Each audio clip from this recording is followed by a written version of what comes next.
Welcome to Qigong Meditation Study Group. I'm so glad that you decided to join us to explore the basics of Qigong meditation. My name is Lama Tantrapa. I've been practicing Qigong meditation for over 35 years, and I would like to introduce you to several different principles that will help you experience meditation deeper from get-go. One of them is obviously the position of your physical body that you can start with. How do you sit and meditate? As a matter of fact, you don't have to sit. You can lie down, or you can recline in a lazy boy armchair. You can even stand or walk or even run. But sitting meditation is something that I would say the majority of people consider as the most standard, most basic meditation practice. How do people sit and meditate? I would say that 90+% meditators tend to sit in a cross-legged or lotus position.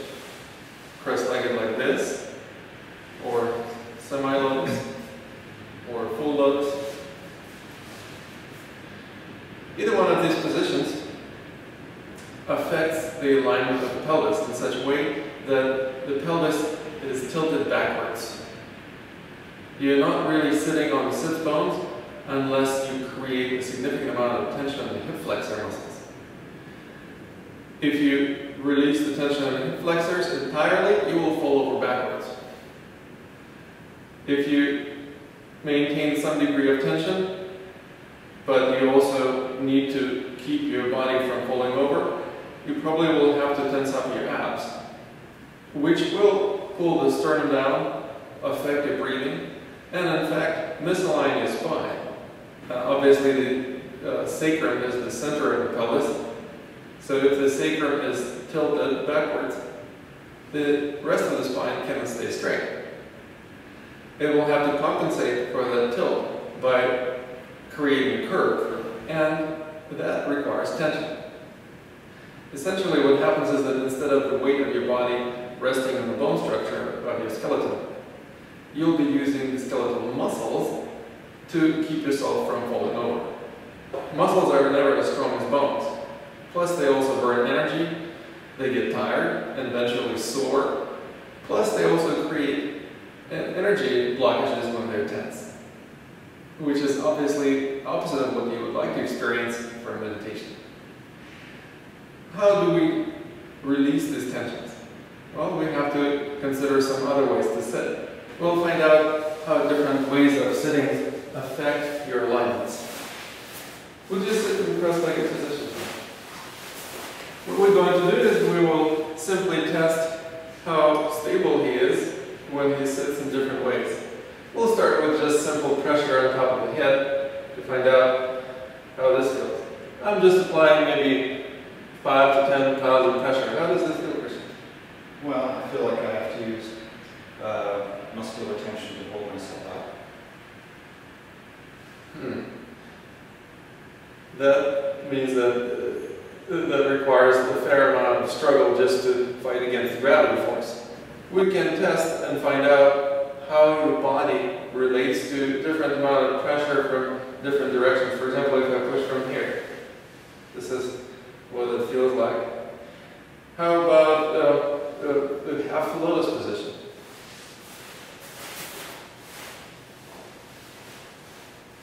Wonderful. Well, let's test this one.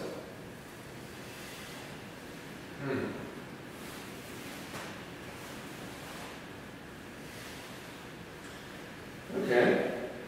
Now let's try another position. In Tibetan tradition, it's called Vajra, and in Japanese, it's called Seiza. It's sitting with your knees down and your heels right onto your sits bones.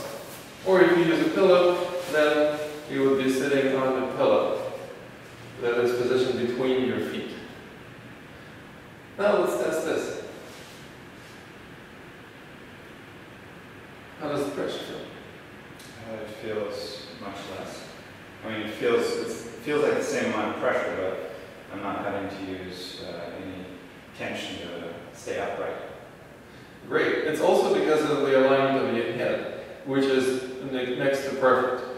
You see how the top of the head is on top. Most people have tendency to put a head at slightly different alignment. This brings a false top of the head on top of the head. And if I apply pressure on this top of the head now, what does that feel? It does not feel so good. So what happens is that we actually learn how to align not only our sacrum, but other parts of the spine, including the cervical spine, the neck. We can do this by simply grabbing the tips of the ears and gently tugging straight upwards. Notice how it also changed the position of your sternum slightly. Is it easier to breathe now? Yes. Yes, it is. Great. Well, let's test this now. Well, still something is slightly wobbly. I wonder if it has to do with the position of his hands. I wonder if you can just turn the one hand this way, if this is going to affect anything.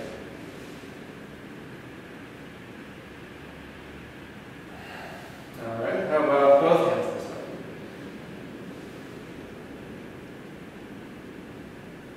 way? How does that feel? I feel very stable and grounded. It's more effortless. Alright, now while I'm pushing, would you slowly turn your palms downwards?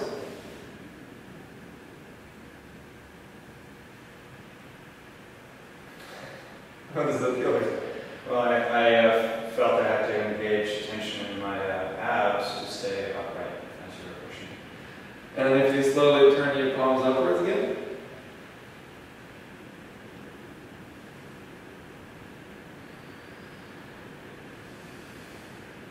How does this feel? Effortless. It's minimal effort to stay upright. Great. This is what we're looking for. We're looking for a way to be effortless in our meditation practice, where we don't have to be tense.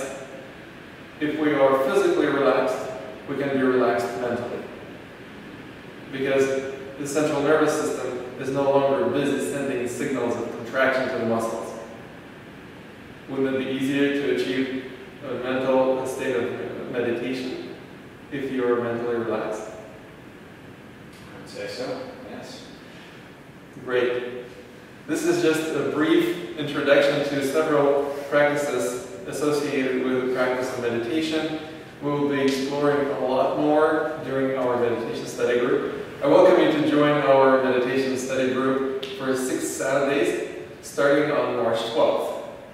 March 12th will be a teleseminar that you can attend free of charge, just to give it a try.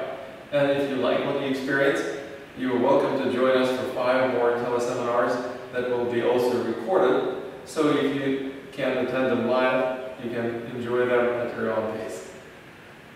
Thank you.